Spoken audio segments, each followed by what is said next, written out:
Mana Pools National Park. Mana Pools National Park is located in Zimbabwe along the Zambezi River and the border of Zambia.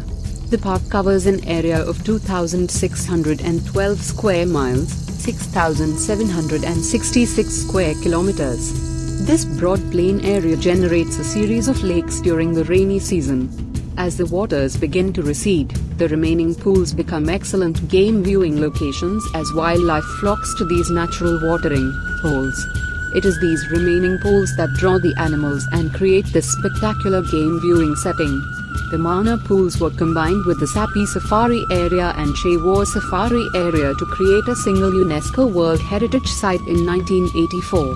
It is also classified as a wetland of international importance by Ramsar. The national park area is also contiguous with Zambia's Lower Zambezi National Park. Unfortunately, it is not easy to travel between the two parks. The remoteness of the Mana pools helps travelers engage the true sense of a wilderness experience while also increasing the intrigue and adventure of discovering Africa. Although there will be more than 4 pools at different times based on the rainfall, there are 4 pools that are recognized as permanent in the area. In a local language, the word Mana means 4. The 4 permanent watering holes or pools are where the park draws its name. The banks of the river beds and the pools give way to lush forests of acacia, baobabs, ebonies, fig, and mahogany trees. The pools are also home to Zimbabwe's largest population of hippos and crocodiles. During the dry season, these are easily seen lining the banks of the pools, sunning or grazing.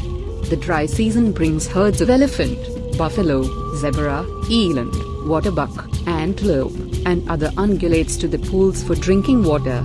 This means it is an excellent place to find the predator species of cheetah, hyena, leopard, lion, and wild dog waiting to pounce on vulnerable prey. Although the rhino used to graze amongst the Mana pools, poachers have led it to extinction for the area. The other 4 of the big 5, lion, leopard, elephant, and buffalo, can all be found in the park boundaries. Birdwatchers will also enjoy the incredible opportunities the Mana pools provide, with over 450 species of birds nesting or migrating through the park area. Traveling to Zimbabwe to visit the Mana Pools National Park between the months of July and October in for a special treat, as wildlife tends to congregate near the pools of the floodplains as the dry season dries up watering holes in other areas. Lion, leopard, hyena, and wild dog are the predators that visitors can hope to experience.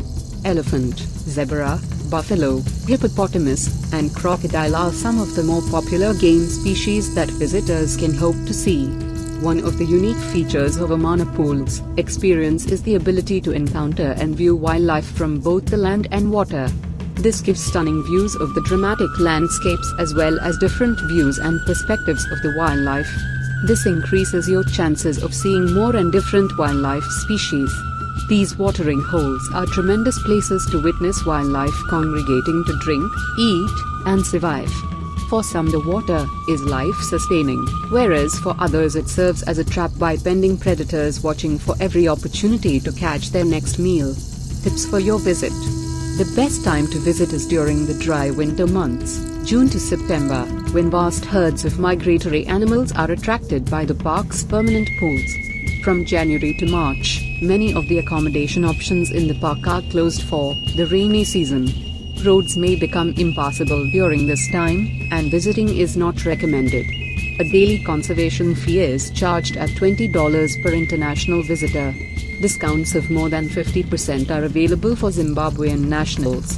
Malaria is a risk all year round in Mana Pools National Park. Consult your doctor about the best prophylactics to take, and be sure to wear mosquito repellent and long-sleeved clothing in the evenings to avoid getting bitten. The CDC recommends several other vaccinations for travel to Zimbabwe, including hepatitis A, hepatitis B, rabies, and typhoid. One Zimbabwe National Park's campsites are unfenced, and as such it is not recommended to camp there with children under 12 years of age. Be conscious of wildlife-related safety at all times. Do not approach or attempt to feed any wild animal. Be sure to securely pack food away and carry a torch when walking around the camp at night. Watch where you walk in case of venomous snakes, scorpions, or spiders. If you choose to self-drive, note that there are no gas stations in the park. You will need to bring all the fuel needed for your trip with you, with the nearest stations in Koro, Mekuti, or Chirandu, Zambia. Zimbabwe National Park's accommodation is much cheaper than the luxury lodges, but fills up quickly. Be prepared to book well in advance. If you plan on staying at the national park's campsites or lodges, you will need to bring all your own food and water. Remember that for contamination reasons, fruit is not allowed into the park. All trash must be taken out with you when you leave. Zimbabwe National Parks maintains a series of affordable lodges and campsites for those on a budget or self-drive adventure.